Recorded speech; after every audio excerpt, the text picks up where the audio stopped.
This week, we wrap up our series of reports honoring the 2015 regional winners of the Environmental Stewardship Award. This time, we head to Region 7 and the grasslands of South Dakota.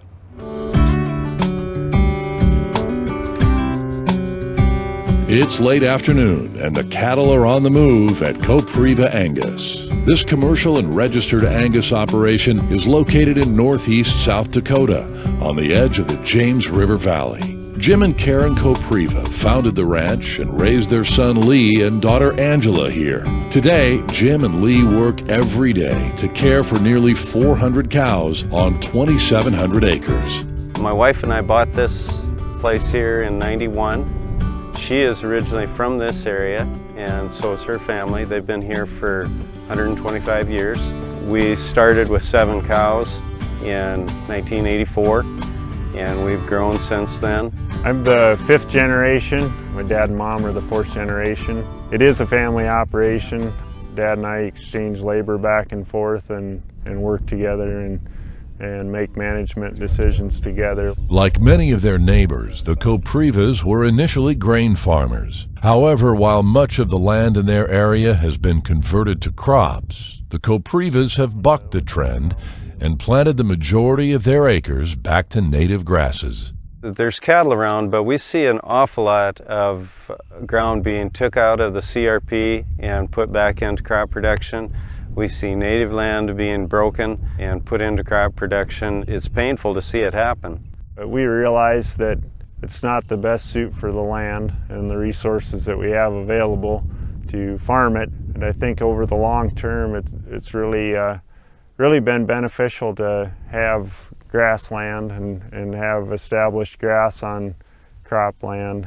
It seems to be the best fit for our mindset and what we want to do and how we want to manage our resources and land base. Rotational grazing has been key to maximizing production at Copriva Angus. The Coprivas worked with NRCS to install over 20,000 feet of cross fencing, which has allowed them to increase their cattle numbers. The main part of our grazing scheme is to always have acres of the operation resting, not getting grazed.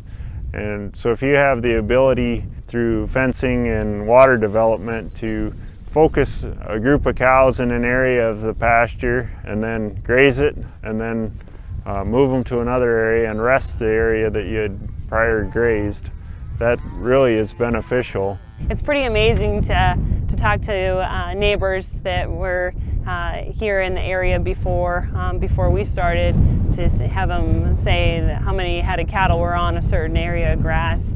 And now today we can have about 3 or 4 times that many just by simply managing the resources, by fencing off areas, rotating the area that they're grazing, and being able to just manage those resources. We actually improved the grass and improved our income off of that land. And so we've been very impressed with it. It takes a little bit of management, a little bit of materials, but the payoff is far greater. It's well worth it. The Coprivas know another key to a successful grazing system is access to water. They've built or renovated 35 dams and dugouts to improve grazing distribution. So whether it be from the cattle side to the pasture side, the grass that will then become hay or alfalfa, water is necessary. It's absolutely the main thing that we need to be able to have everything going on. We've learned to be better and better managers of water. We've also learned that a dugout or a dam is a very good investment. They are extremely open to new possibilities and to new ideas as far as conservation is concerned. They've taken a look at not only what it will do for them in the short term, but what it will do in the long term as well. The Coprivas have learned over the years that success is not always measured in dollars. They've seen firsthand how their efforts are helping to expand wildlife diversity by providing invaluable habitat. It's fun to see all the different wildlife, and I think that shows that it's good for the ecosystem and everything else, just being able to see that it's healthy, and that's where wildlife want to be, is where the healthy land is and the healthy resources as well. At Copriva Angus, they've made conservation a family tradition, and they're committed to creating a sustainable operation for future generations. I hope that it continues to grow. I hope that we continue to learn from our environmental decisions, our stewardship decisions.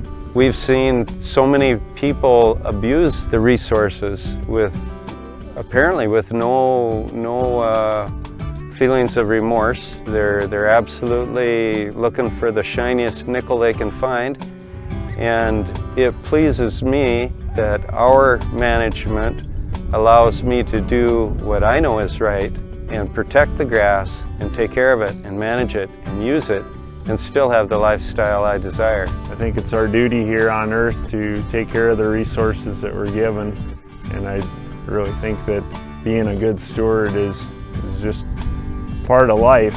It doesn't need to be anything fancy. If you can use the resources you have and take care of them, things will work out and you'll be working with Mother Nature instead of working against her. Now, if you'd like to see photos and videos of all the regional winners and learn how to apply for the award, just visit the website environmentalstewardship.org.